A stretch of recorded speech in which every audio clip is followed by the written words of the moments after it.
Hi welcome to my mini vlog. ಇದು Wednesday night continuation vlog ಆಗಿರುತ್ತೆ. Night ದೊನ್ನೆ ಬಿರಿಯಾನಿ ಮಾಡಿ ಫ್ರೈ ಮಾಡಿಕೊಡು ಅಕ್ಕ ಅಂತ ಕೇಳಿದ್ಲು. ಹರ್ಷಿತಾ ಕೂಡ ಪಾಪ ಫಸ್ಟ್ ಟೈಮ್ ಕೇಳ್ತಾ ಇದ್ದಾಳಲ್ಲ ಅಂದ್ಬಿಟ್ಟು ಅವಳಿಗೂ ಕೂಡ ಬಿರಿಯಾನಿ ಮಾಡಿ ಫ್ರೈ ಮಾಡಿಕೊಟ್ಟಿದ್ದೆ. ಅವಳಿಗೆ ತುಂಬ ಖುಷಿ ಆಯಿತು. ಎಲ್ಲ ಟೇಸ್ಟ್ ಚೆನ್ನಾಗಿ ಬಂದಿತ್ತು. ಎಲ್ಲರಿಗೂ ಊಟ ಬಡಿಸ್ಕೊಟ್ಬಿಟ್ಟು ನಾನು ಕೂಡ ಊಟ ಮಾಡಿದ್ದಾಯಿತು.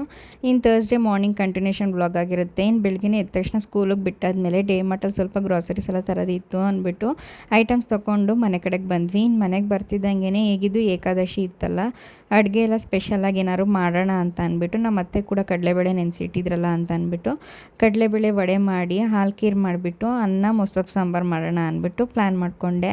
ಅದಾದಮೇಲೆ ತಿಂಡಿಗೂ ಕೂಡ ಪೊಂಗಲ್ ಮಾಡ್ಕೊಂಡಿದ್ದೆ. ಬಟ್ ಯಾರೂ ತಿಂಡಿ ತಿನ್ನಲಿಲ್ಲ, ಯಾಕೆಂದರೆ ಎಲ್ಲರೂ ಉಪವಾಸ ಇದ್ದರು.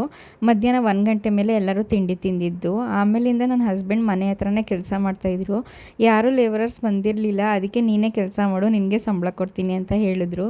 ಸರಿ ಆಯಿತು, ನಾನು ಮಾಡಿಕೊಡೋಣ ಪಾಪ ಅಂತ ಮಾಡಿಕೊಟ್ರೆ ಅವ್ರು ನನಗೆ ಸಂಬಳನೇ ಕೊಡಲಿಲ್ಲ.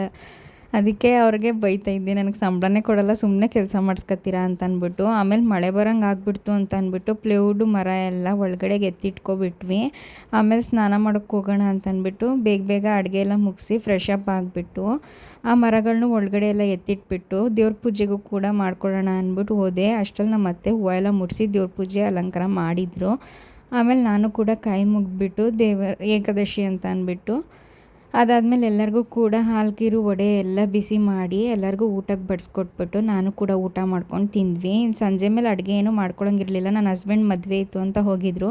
ಸೊ ನಾನು ಹರ್ಷಿತಾ ಮ್ಯಾಗಿ ಮಾಡ್ಕೊ ತಿನ್ನೋಣ ಅಂತ ತಿಂದ್ಕೊಂಡು ಮಲ್ಕೊಂಡಿದ್ದಾಯಿತು. ಈ ವ್ಲಾಗ್ ಇಷ್ಟ ಲೈಕ್ ಮಾಡಿ, ಹಾಗೆ ನೆಕ್ಸ್ಟ್ ವ್ಲಾಗಲ್ಲಿ ಸಿಗೋಣ. ಹೀಗೆ ಸಪೋರ್ಟ್ ಮಾಡ್ತಾಯಿರಿ. Thank you so much.